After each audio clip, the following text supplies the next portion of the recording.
Stefanos Tsitsipas has got like a really weird and kind of unconventional way that he approaches the net. So this is something you definitely want to try in your game.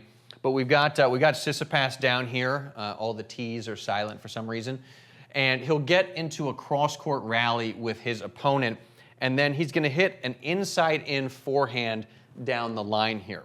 So his opponent is going to hustle over to hit this, and Tsitsipas is going to hang out like kind of in the middle of the court. Basically what you're looking for is if you rip the ball down the line, you hit a good shot, you don't want to recover all the way over here, which is typically where you're supposed to go. If your opponent's over here, your recovery point's like somewhere around there.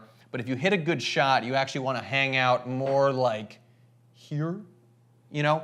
You're trying to take any ball in the middle of the court and make sure you can hit it with a forehand.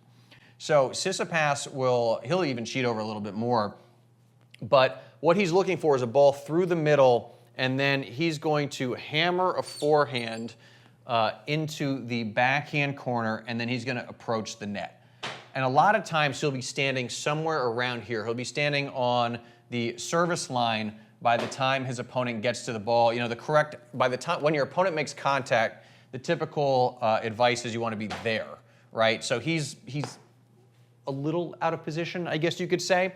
But first of all, his opponent is hitting a running backhand. And also on the Pro Tour now, in particular, the preferred passing shot is cross-court dipper. Even on the backhand now, you look at a guy like Medvedev or Medvedev, I guess is how you're technically supposed to pronounce it. I've been criticized in the YouTube comments. So Medvedev, he loves to dip that ball cross-court.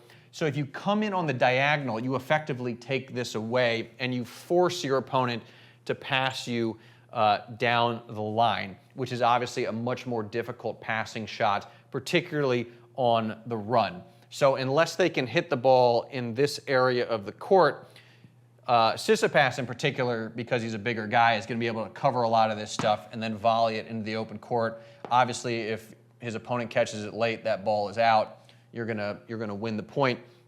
But this could be a really effective thing for you to test at your level. Hit that in when your opponent's over here.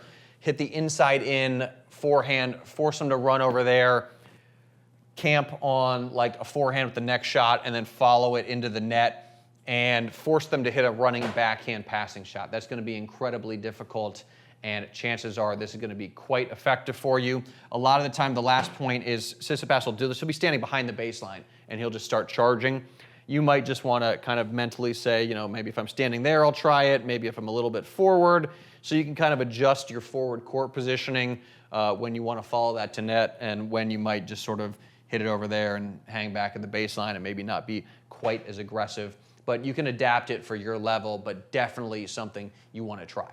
Now, whether you pronounce it Daniil Medvedev or Daniel Medvedev, or you just don't care, you should definitely check out the Singles Playbook. The sponsor of today's video, we put a lot of hard work, love, care, effort, whatever into this. The one you might want to check out is, the play you might want to check out when you pick up a copy is the Leighton. It's on page 33 because it shows you what to do when somebody approaches the net against you. It's a passing shot. It's a sequence of shots, actually, that Leighton Hewitt used with great effect against guys like Pat Rafter or Pete Sampras. So if you scroll down this page and click on that link below, it'll take you to the Singles Playbook, and you can check it out. And if you like it, pick up a copy.